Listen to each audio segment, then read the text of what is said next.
Hey everyone, welcome to New Life Kids Online. My name is PC. Thanks so much for joining us here today. We're so glad you decided to tune in. Right before we jump into today's episode, I wanted to jump on here real quick and let you know that for the months of July and August, we're going to be doing a throwback series, one of our favorite series that we've done. We're going to be rebroadcasting it. If you've seen it before, see how much you remember. If you have never seen the series, man, get ready. It's going to be a lot of fun. And then in September, we'll be back with some new content and a new series back then. So, ready? Let's jump into today's throwback episode. Welcome to week 2 of our series called I Know It Sounds Crazy, But It's True. This week, my brother here, we're talking about fighting. No, we're not. This is church. We're not talking about fighting, bro. Don't touch me, bro! Yo, don't touch me. Are you kidding me? Yes, we are.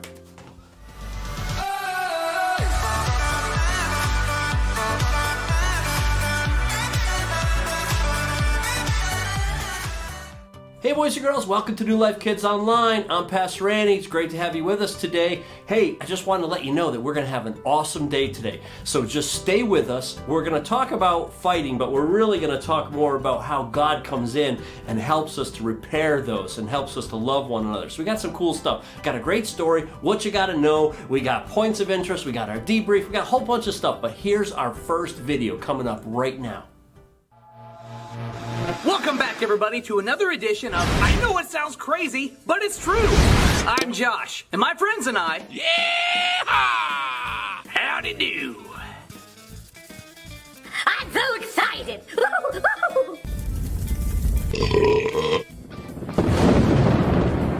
Excellent.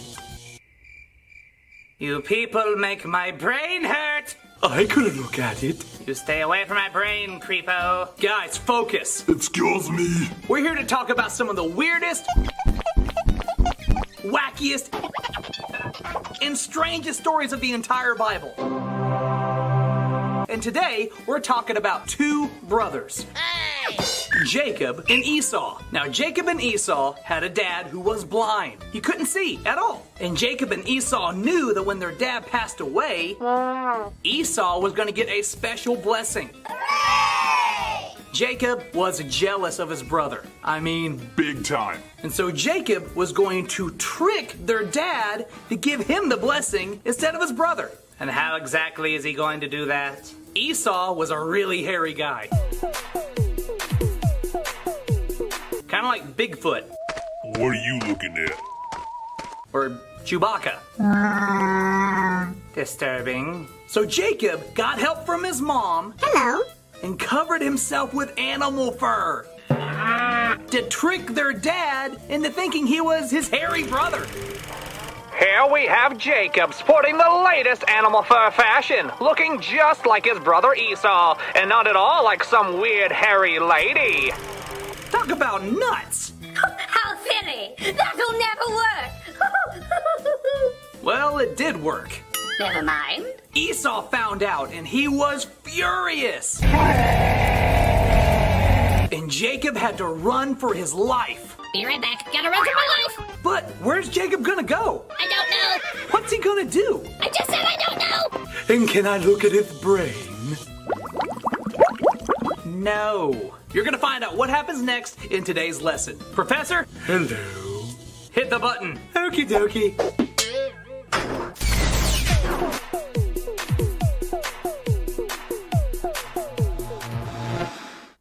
Hey everyone, PC and Drew here. We are in the back of the church parking lot because we need a lot of space for what we're about to show you today. We are going to do a science experiment to show you just how powerful your words can be. We got a bottle of Coke, we got some Mentos, and we got some awesome things we're going to talk about because your words have so much power. When you get in a fight, and especially these days, it's easy to get in a fight with your mom, your dad, your brother, your sister, your cat, whoever. When you're stuck in the house, you're going to get into a fight, but you have two choices. You can either use your words to make things better or to make things worse.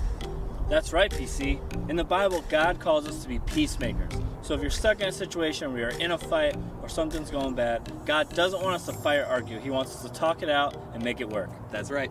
So we're going to show you a little example about what it looks like when you use the wrong words. So we're going to say this bottle is a fight you're having, an argument you're having at home, and these Mentos, they're the wrong words. What happens when the wrong words come into the picture? Are you ready to find out, Drew? I'm ready. Are you guys ready to find out?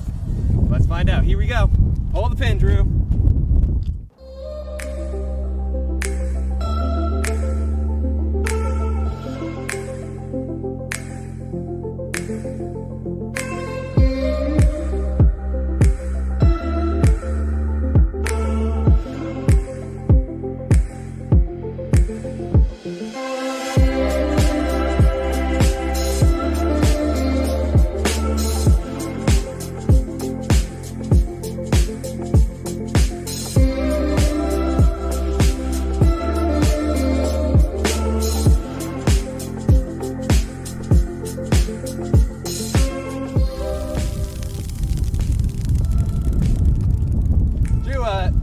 You're looking a little messy there. You got a little something on you. Yeah, What happened? bad word. The bad words, they got you. When you got me. use the wrong words, it can make things messy and terrible. So, this week, remember, use the right words. We're going to learn more about how to do that in just a minute in our lesson. Hey kids, what time is it?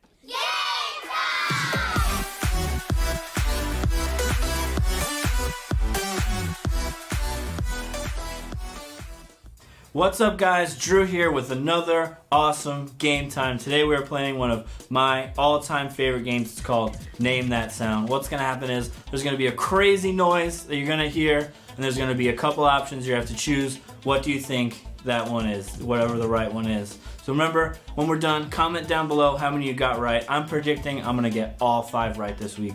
So here we go. Here's the first one. What is that noise? My goodness, what do you guys think it is? I don't even have any idea. Let's see what our options are. We've got a horse, a knee fart, ew, what? Or a duck. I'm gonna go with the duck. Letter C. Definitely the duck. What? Can you believe it? I don't even know a horse could make noises like that. That is crazy. I got that one wrong. Off to a rough start, but we'll keep going. Here's number 2.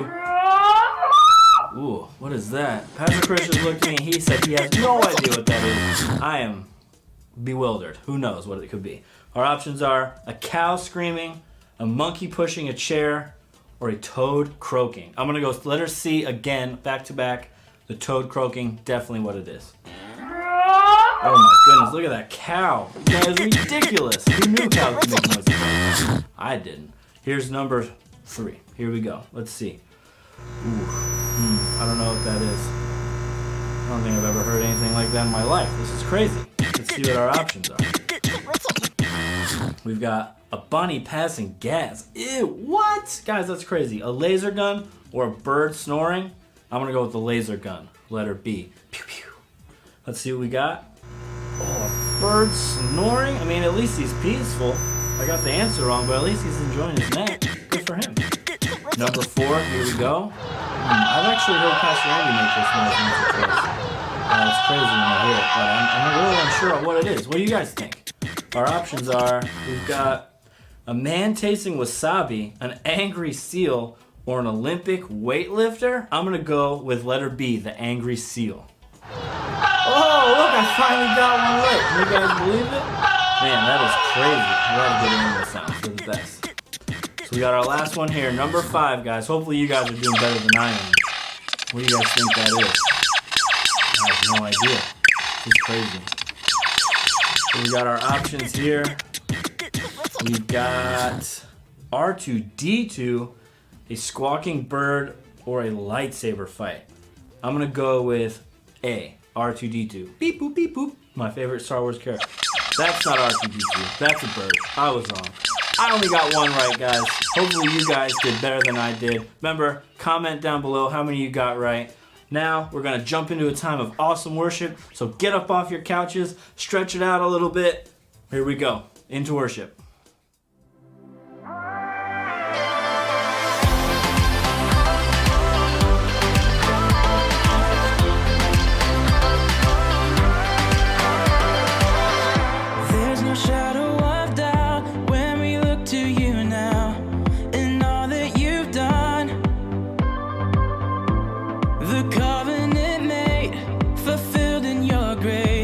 You've proven your love.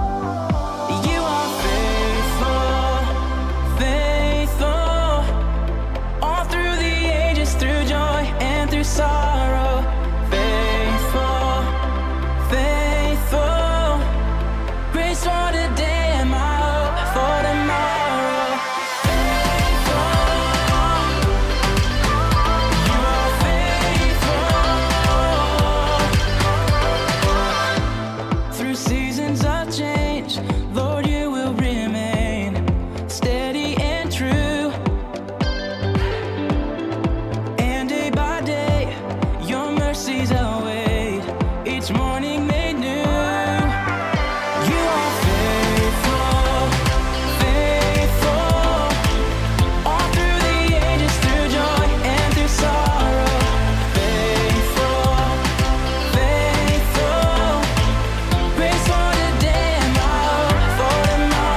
guys, thanks for worshiping with us. That was awesome. I hope you sang along with us. So our series, I know it sounds crazy, but it's true.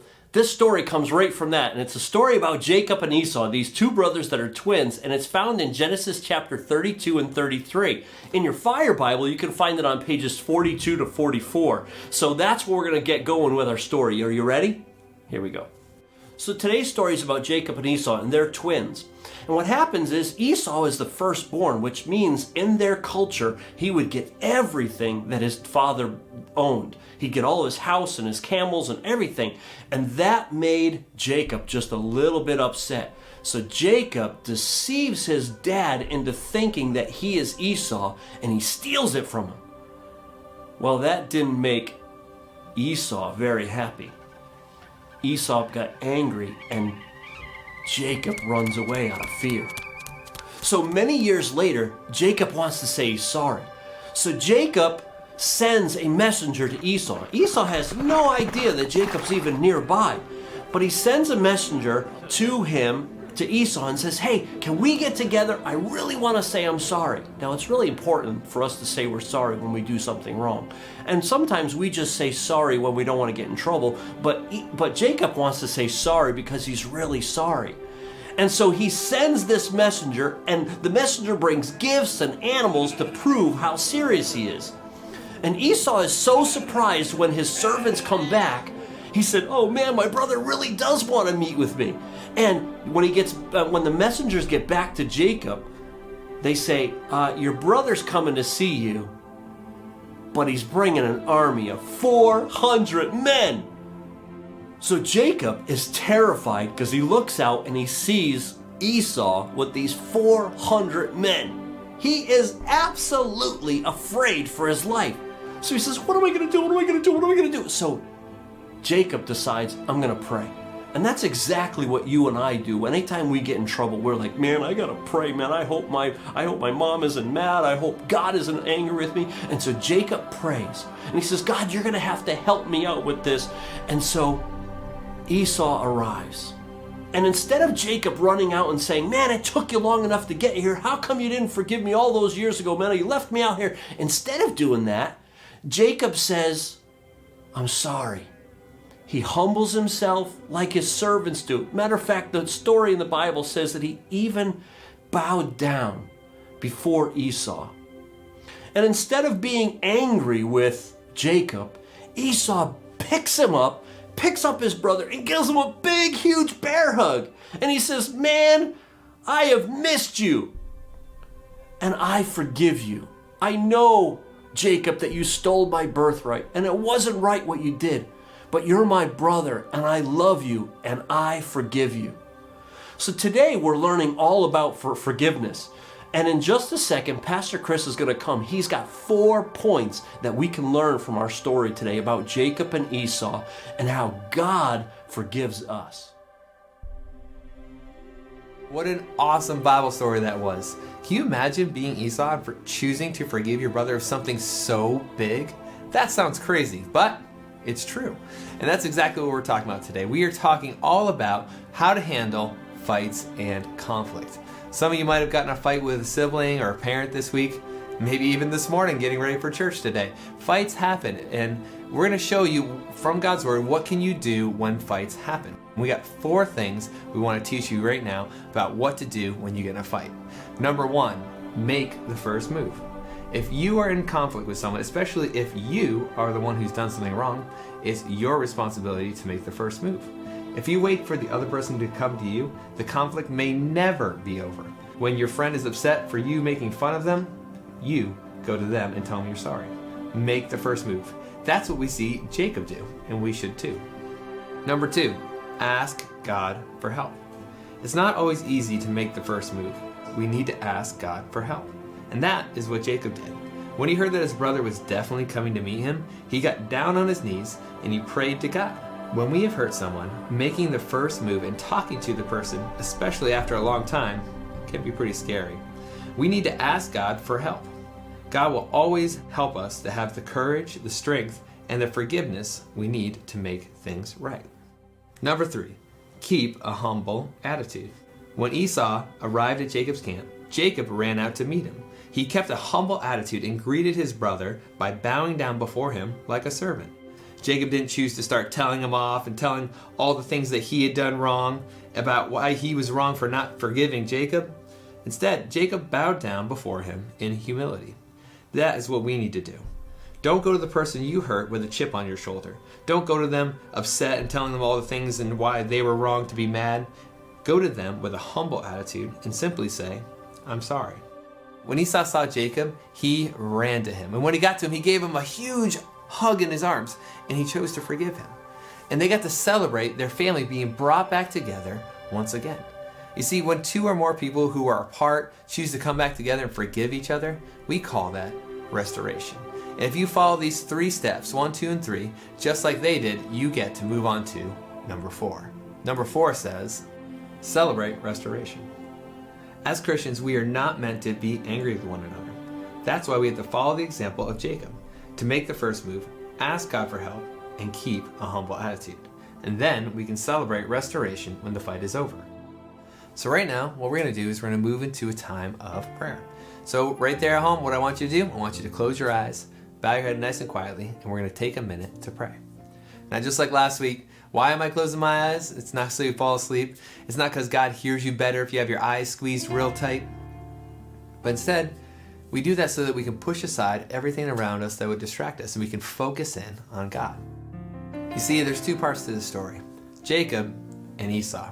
Some of you might be relating a little bit more to Esau right now, and you might be saying, PC, I've been hurt. People have said things to me. I've been wounded by things that people have done. And man, I got to be like Esau. I got to learn to be able to forgive. Others of you might be saying, I'm more like Jacob. I've done things that I shouldn't. I've said things I shouldn't. I've hurt my sister, my brother, my dad, my mom, somebody at school. I've done things I shouldn't. I got to choose to make the first move, and I got to be humble and ask God for help. I got to apologize for the things that I've done. So what we're going to do is we're going to take a minute and we're going to pray.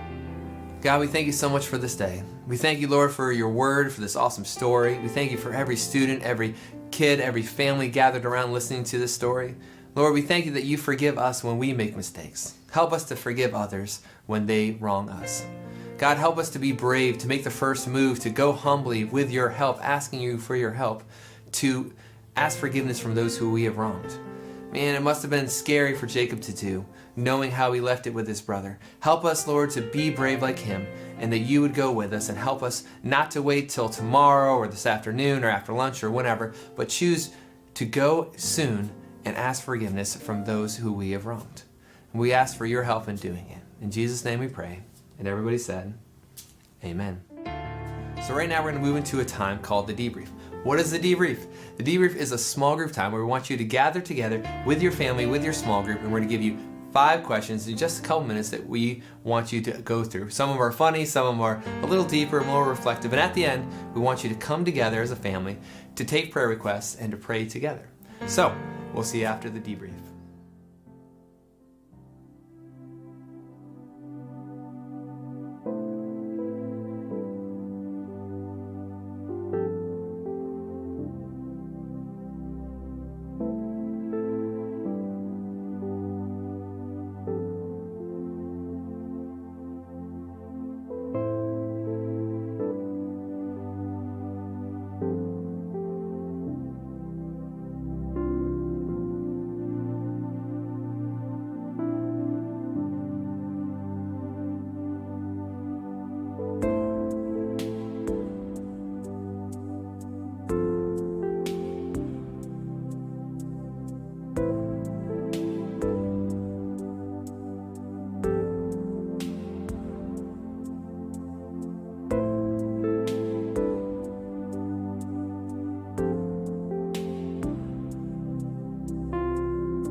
Hey guys, I hope you had an awesome time with our debrief time answering these great questions in a time of prayer. Now it's time to jump into my favorite part, Power Verse, with my best friend, Terry Yaki. Here we go.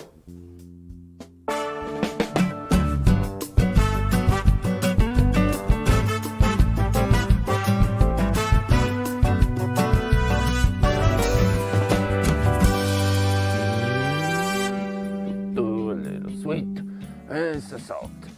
A little sweet. Oh, hey boys and girls, it's me, Terry Yaki, and I was just cooking up something tasty for my restaurant. Nice rice. It's a 5-star fine dining establishment that's famous for, you guessed it, my rice. Hard to mess that up. Now today I'm also cooking up a very special power verse. The trouble is, I'm famous for getting things mixed up. Eggs aren't the only thing I scramble. I mix up the ingredients, the names of our dishes, and even the power verse. So I'm gonna need your help unscrambling the whole thing today. So let's look at it together. Do all that everyone can to live in peace with Romans. U12:18. Yes, this is not right. Very wrong, very mixed up. Kinda reminds me of the time I tried to make pizza but forgot the crust. Ooh, what a mess. Boys and girls, I'm gonna need your help getting this one unscrambled. Let's look at it together. Do all that everyone can. That sounds odd. Let's move everyone to the side. To live in peace with Romans. Wait a second. We shouldn't just live in peace with Romans. We should live in peace with everyone. Oh yes, everyone. Where does it say this verse is found? U12:18? That's definitely not right. Where do you think it's found? Oh, Romans! Which means the word you can only go in one place. Yes, that's it. I think we have it. Now, stand with me and say it loud on the count of 3. 1, 2, 3. Do all that you can to live in peace with everyone. Romans 12:18.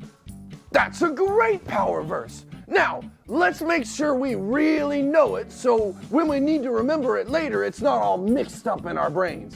Stand up and say it loud on the count of 3. 1, 2, 3.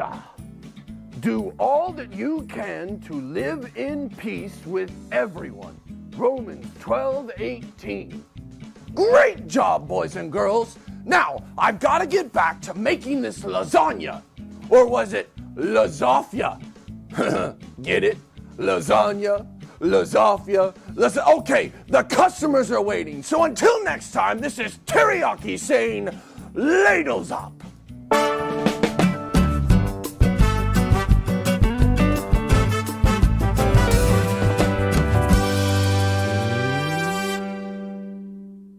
Right now, it's time to learn what you gotta know. Today's What You Gotta Know says, no matter how you've done me wrong, I know we can get along. Man, how awesome and true is that? No matter how you've done me wrong, I know that with God's grace and forgiveness, we can still get along. So let's all say it together one more time. Are you ready? 1, 2, nice and loud, 3. No matter how you've done me wrong, I know we can get along. And that is today's What You Gotta Know. Hey guys, well thank you so much for being with us today at New Life Kids Online. Stay with us next week, week number 3. Hope to see you then. Thanks again. Have an awesome week. We love you guys so much. Ciao.